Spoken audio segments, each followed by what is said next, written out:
Hello everyone, मेरे YouTube channel पर आप सभी का हार्दिक स्वागत है। आज मैं लेकर आया हूँ कक्षा 8 विज्ञान भारती इकाई 6 कोशिका से अंग तंत्र तक के अभ्यास प्रश्न। आइए शुरू करते हैं। अभ्यास प्रश्न।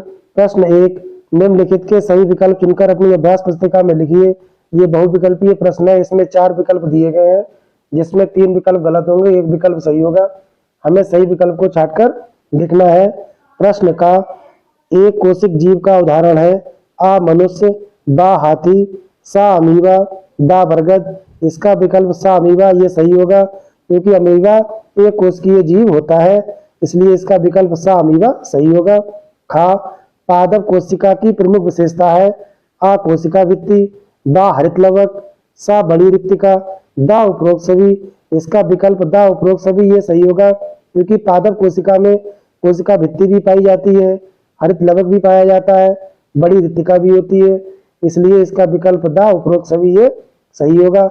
गा कोशिका का ऊर्जा गृह कहा जाता है आ हरित लवक को, बा माइटोकॉन्ड्रिया को, सा रिक्तिका को, दा राइबोसोम को। इसका विकल्प बा माइटोकॉन्ड्रिया ये सही होगा क्योंकि कोशिका का ऊर्जा गृह माइटोकॉन्ड्रिया को कहा जाता है। प्रश्न घा ऑक्सिन है आ जंतु हार्मोन, बा औषधि, सा उत्सर्जी पदार्थ, दा पादप हार्मोन। इसका विकल्प दा पादप हार्मोन ये सही होगा क्योंकि ऑक्सिन एक पादप हार्मोन होता है।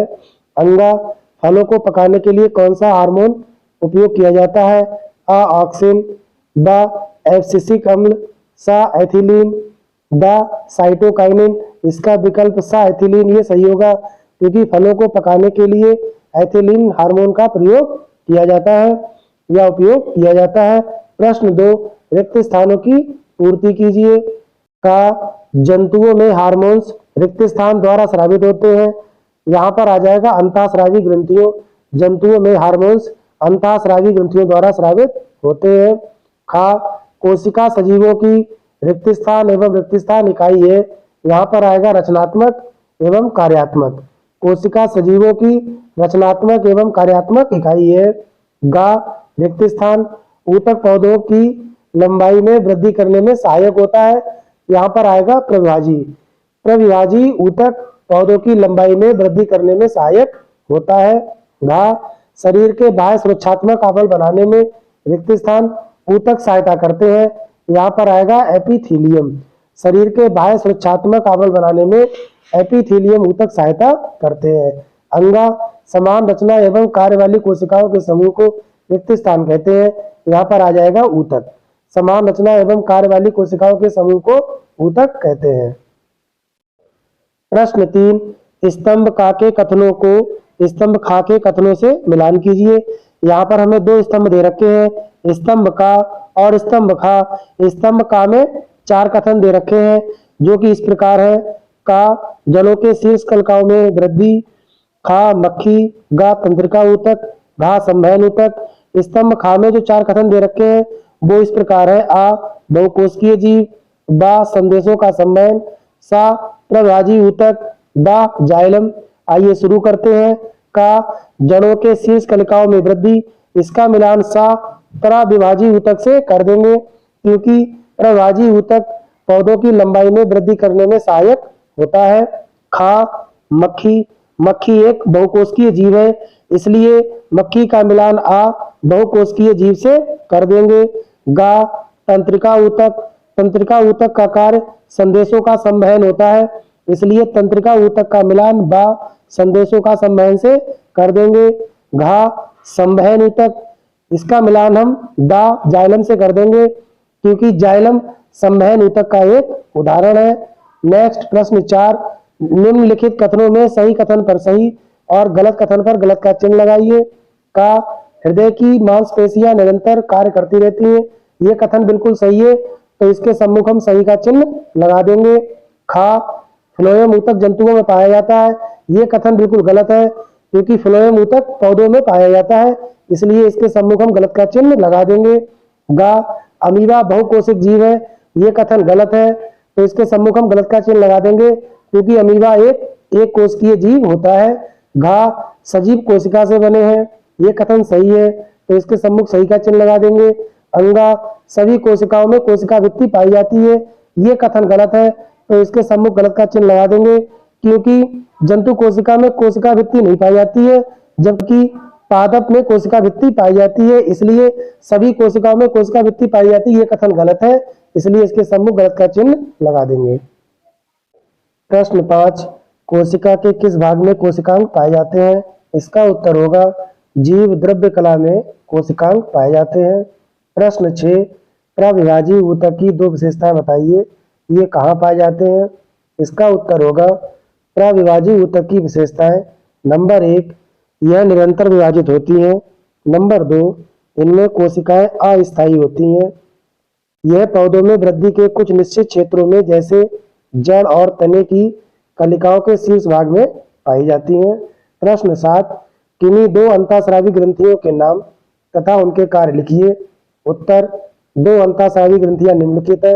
नंबर 1, पीयूष ग्रंथि, इसका कार्य शरीर में वृद्धि करता है, इसकी कमी से वृद्धि रुक जाती है। नंबर 2, थायराइड ग्रंथि, इसका कार्य शरीर की उपापचयी क्रियाओं को नियंत्रित करता है, इसकी कमी से घेंगा रोग होता है। प्रश्न 8, पादप तथा जंतु कोशिका में अंतर लिखिए।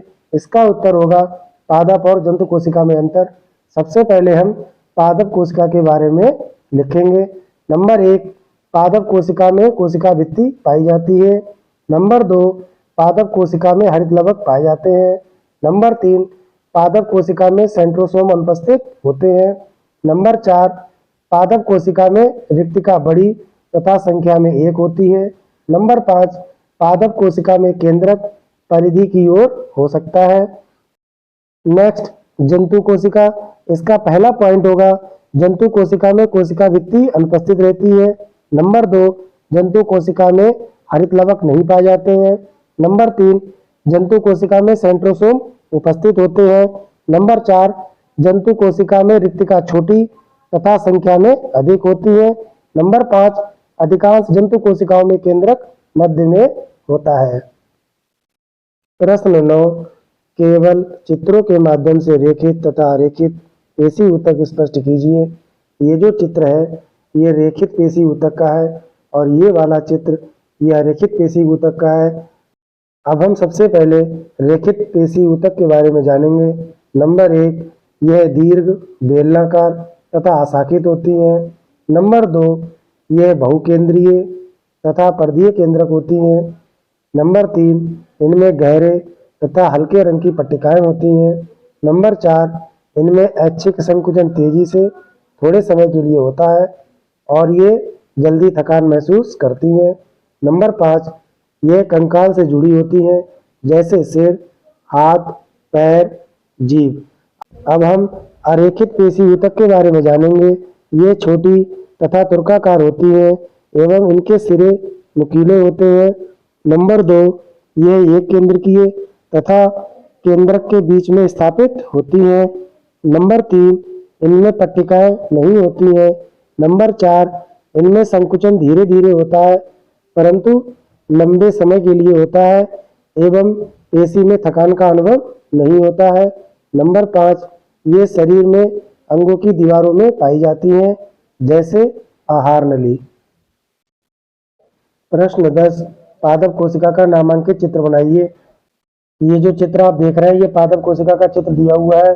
इसमें बाहर की ओर कोशिका भित्ति है, उसके अंदर कोशिका झिल्ली है, कोशिका झिल्ली के अंदर कोशिका द्रव्य भरा हुआ है, बड़ी सी रिक्तिका है जिसके अंदर जल भरा है, हरित लवक है। ये जो चित्र देख पा रहे हैं ये हरित लवक का है। माइटोकॉन्ड्रिया है, ये जो चित्र आप देख रहे हैं ये माइटोकॉन्ड्रिया है। इसमें केंद्रक है, ये जो दर्शाया गया है ये हमारा केंद्रक है।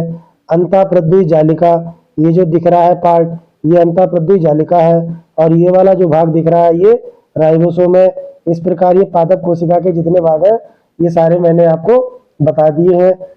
इस प्रकार यहाँ पर हमारी इकाई 6 कोशिका से अंग तंत्र तक समाप्त होती है। नेक्स्ट वीडियो में मैं इकाई 7 जंतुओं में जनन लेकर आऊँगा। अगर ये वीडियो आपको अच्छी लगी हो, उपयोगी लगी हो तो इस वीडियो को लाइक करें और मेरे चैनल को सब्सक्राइब करें जिससे आगे आने वाली वीडियो आपको मिलती रहे। मिलते हैं नेक्स्ट वीडियो में। Thank you.